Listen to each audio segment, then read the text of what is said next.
This is Revathi. Welcome back to అందమైన కథల పొదిరిల్లు. మహర్షి episode number 256. వెంకటికి ఎదురైన భార్య బిడ్డ వాళ్ళ మధ్య ఏం జరిగింది? కథలకు వెళ్ళబోయే ముందు దయచేసి వీడియోకి ఒక లైక్ ఇవ్వండి, అలాగే హైప్ ఇచ్చి వీడియోని సపోర్ట్ చేయండి.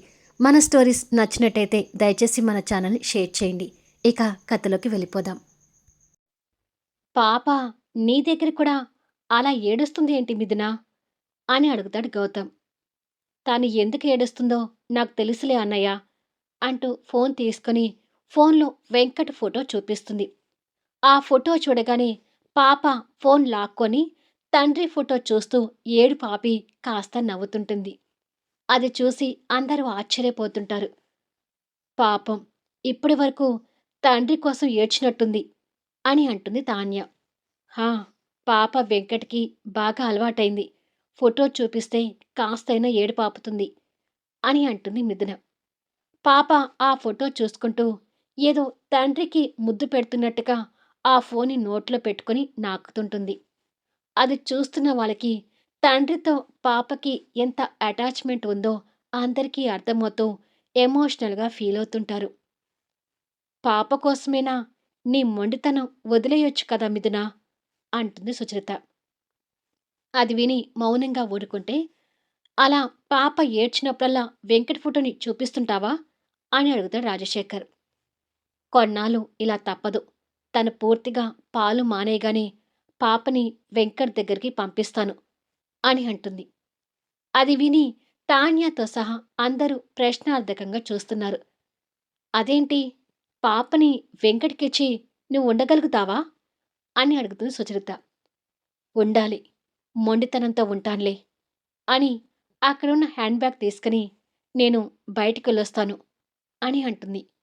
బయట ఎండ బాగా ఉంది మిథునా, ఈ ఎండలో ఎక్కడికి అని అడుగుతాడు గౌతమ్. ఖచ్చితంగా వెళ్ళాలి అన్నయ్య, బయట నా పర్సనల్గా పనుంది, అది చూసుకొని అలాగే రాజీ కోసం కూడా షాపింగ్ చేసేదుంది, అన్నీ చూసుకుని వస్తాను అంటూ పాపతో బయలుదేరబోతుంటే, పాప ఎందుకు, పాపని ఇంట్లో ఉంచి వెళ్ళొచ్చు కదా అంటుంది సుచిత్ర. పాప నా దగ్గర ఉన్నన్ని రోజులు తనని కాసేపు కూడా మిస్ చేసుకోలేనమ్మా అని చెప్పి ఆ పక్కనే ఉన్న కార్ కీస్ తీసుకుని పాపని ఎత్తుకొని వెళ్తుంటుంది. బయటికొచ్చి కార్ డోర్ తీసి వెంకట్ ఫోటో ఉన్న ఫోన్ని పాప చేతిలోనే పెట్టి ఉంచి పాపని సీట్లో కూర్చోబెట్టి పాపకి ఎలాంటి ఇబ్బంది లేకుండా బెల్ట్తో సెట్ చేస్తుంది. మరి కాసేపటికి కార్ స్టార్ట్ చేసుకుని వెళ్తుంటే బయటికి వచ్చిన నలుగురు వెళ్తున్న కారు వైపు చూస్తుంటారు. అసలు పాపని వెంకట్కిచ్చి మిథున ఎలా ఉండగలుగుతుంది అంటాడు గౌతమ్. ఏమోరా, నాకేమీ అర్థం కావడం లేదు అంటుంది సుచిత. వెంకట్లో చేంజ్ వచ్చి మిథునాన్ని తీసుకువెళ్తే బాగుండు అని మనసులో అనుకుంటుంది తాన్య. బెనర్జీ గారు రాజశేఖర్కి ఫోన్ చేస్తుంటే అక్కడి నుంచి కాస్త పక్కకి వెళ్ళి లిఫ్ట్ చేసి హలో అని అంటాడు. నా మనవరాలు ఎలా ఉందిరా అని అడుగుతాడు బెనర్జీ. రాజశేఖర్ కోపం తెచ్చుకుంటూ, ఏం, నీకు మనవరాలు బాగోగులే కావాలి కానీ కోడలు అవసరం లేదా అని అడుగుతాడు. అవే మాటలురా, కోడలు అవసరం లేదని నేను అన్నానా? నా మనవరాలు పసిపిల్ల కాబట్టి మామూలుగా అలా అడిగాను అంటాడు బెనర్జీ. ఒకప్పుడు నువ్వు అవసరం లేదు, నీ కూతురు అవసరం లేదని దెప్పిపొడిచావు కదా, ఇప్పుడు ఆ ఉద్దేశంతోనే ఉన్నావేమోనని అలా అంటున్నానులే అంటాడు రాజశేఖర్ పౌరుషంతో. నువ్వు నీ మూర్ఖత్వం, కోపంలో ఎన్నో అంటాం, అవన్నీ పట్టించుకుంటావా అంటూ స్నేహితుడి మీద లైట్గా ఫైర్ అవుతాడు బెనర్జీ. ఇప్పుడు నీ మనవరాల కోసం ఫోన్ చేశావు కదా, అయితే నీ మనవరాలు బాగానే ఉంది, కాకపోతే తండ్రి కోసం పరితపించిపోతుంది. ఇంతకుముందే మిథున పాపం తీసుకుని బయటికి వెళ్ళింది అని అంటాడు. అవునా అంటాడు బెనర్జీ.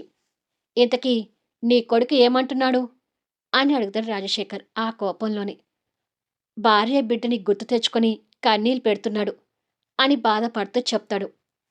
నమ్మమంటావా అని అంటాడు రాజశేఖర్.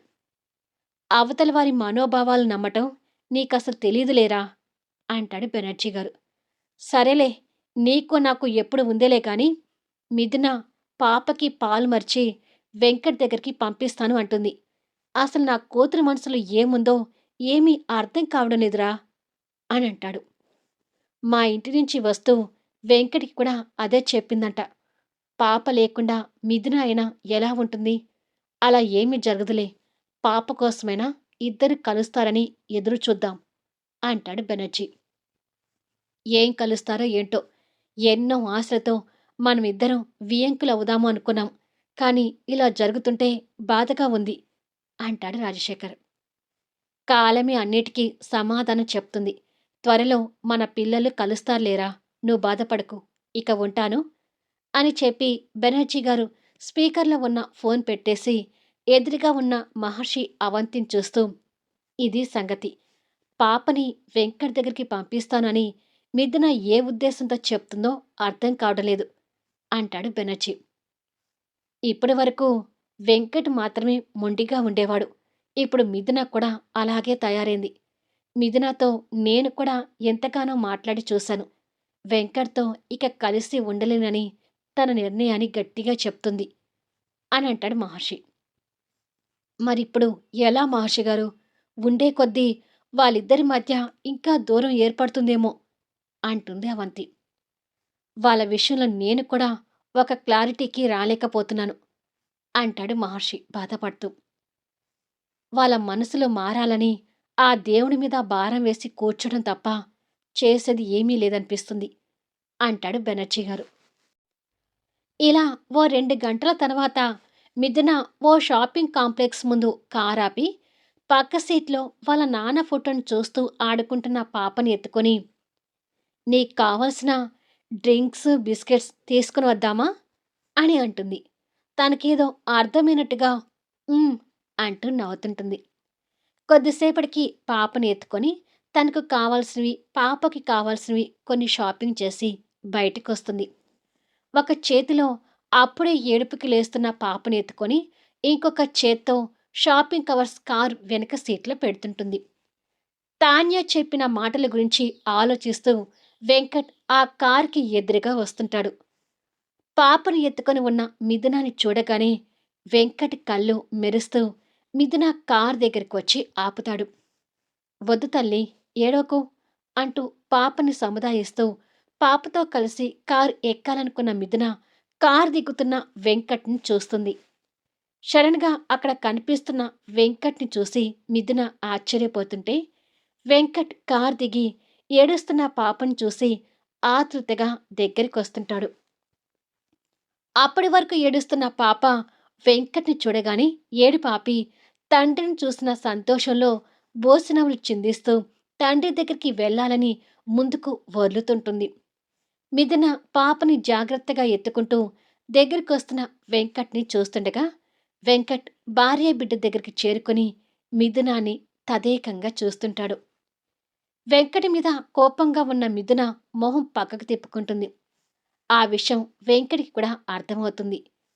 ఇక రాజీ పాప తండ్రిని దగ్గరగా చూస్తుంటే అసలు ఆగటం లేదు. తండ్రి దగ్గరికి చేరాలని వాళ్ళ అమ్మ దగ్గర నుంచి ఒక్కటే జారిపోతుంటుంది. పాపని చూడగానే ఆ క్షణం వెంకట్ నవ్వుతూ రా బంగారం అంటూ తన దగ్గర నుంచి పాపని ఎత్తుకుంటాడు. ఇన్ని రోజుల నుండి తండ్రి ప్రేమకు దూరమైన పాప తండ్రిని చూడగానే బోసినవ్వులతో కేరింతలు కొడుతుంటుంది.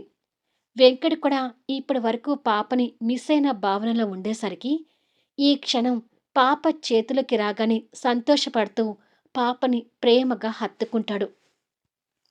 తన చిట్టి మొహం మీద బాగా ఎండ పడుతుంటే ఆ తండ్రి హృదయం తట్టుకోలేక అక్కడ దగ్గరలో ఉన్న చిన్న చెట్టు కిందికి వెళ్తాడు. చెట్టు దగ్గరే ఉండేసరికి మిథున కూడా వారికి దగ్గరగానే ఉంది. తండ్రిని చూస్తున్న పాప ఇంకసలు ఆగటం లేదు.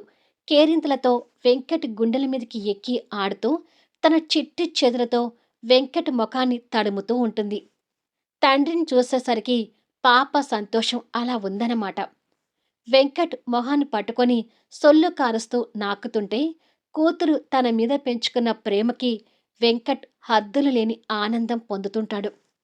మిథునాకి కూడా వెంకట్ మీద కోపంగా ఉన్నా ఆ క్షణం మాత్రం ఆ తండ్రి కూతుర్ని కన్ను రెప్ప వేయకుండా వాళ్ళ వైపే చూస్తూ తండ్రి అంటే నీకు ఎంత ఇష్టమే అని మనసులో అనుకుంటుంది.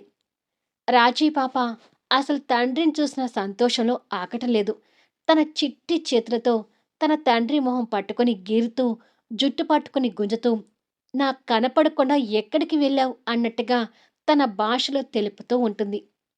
నా బంగారు తల్లి నన్ను బాగా మిస్ అయింది అని మనసులో అనుకుంటూ వెంకట్ భావోద్వేగంతో కూతురికి ముద్దుల మీద ముద్దుల వర్షం కురిపిస్తుంటాడు. ఆ తండ్రి కూతురు ప్రేమను చూసి మిథున మురిసిపోతూనే మనసులో బాధపడుతుంటుంది. కాసేపు వరకు గాని రాజీ తండ్రిని చూసిన ఆనందం నుంచి దిగలేదు. ఆ సంతోషం, ఆ కేరింతలతో అలసిపోయి ఇక తండ్రి దూరం కాడు అనే ధైర్యంతో తండ్రి మెడ చుట్టూ చేతులు వేసి అల్లుకొని భుజం మీద పడుకుంటే వెంకట్ పాప మీద సంతోషంతో జోకొడుతుంటాడు. కాసేపటికి పాప తండ్రి భుజం మీద వాలిపోయి నిద్రపోతుంటుంది. పాపని ప్రాణంగా జోకొడుతూ ఎదురుగా ఉన్న మిథున వైపు చూస్తాడు. ఇప్పుడు మిథున వెంకట్ భార్యగా, మధ్యతరగతి ఇల్లాలుగా కాకుండా కోటేశ్వర్ల రాజశేఖర్ కూతురు అన్నట్టుగా తన డ్రెస్సింగ్ స్టైల్లో కనిపిస్తుంటుంది. అలా కనిపిస్తున్న మిథునాని టాప్ అండ్ బాటం వరకు కొత్తగా చూస్తుంటాడు. వెంకట్ మీద కోపంగా ఉన్న మిథున వెంకట్ ముఖం వైపు కూడా చూడకుండా తమాయించుకొని పక్కచూపులు చూస్తూ నిలబడి ఉంటుంది. కొన్ని క్షణాలు వెంకట్ తనని చూసి, ఇంత ఎండలో పాపతో కలిసి షాపింగ్‌కొచ్చావెందుకు? ఎండ తగ్గాక బయటికి రావచ్చు కదా! అని నిదానించి సానుకూలంగా మాట్లాడతాడు. కానీ తను వెంకట్ అడిగిన దానికి సమాధానం చెప్పకుండా, ఇక పాపనిస్తే నేను వెళ్ళిపోతాను అని అంటుంది. కానీ ఆ క్షణం వెంకట్‌కి పాపని ఇవ్వాలనిపించడం లేదు. తన మాటలు విని పాపని ఇంకాస్త గట్టిగా పట్టుకుని నిలబడి ఉన్నాడు.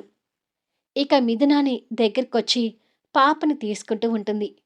పాపని అలా తీసుకుంటూ ఉంటే వెంకట్‌కి ఏదో తన ప్రాణమే తీసుకుంటున్నట్టుగా అతని హృదయానికి అనిపిస్తుంటుంది.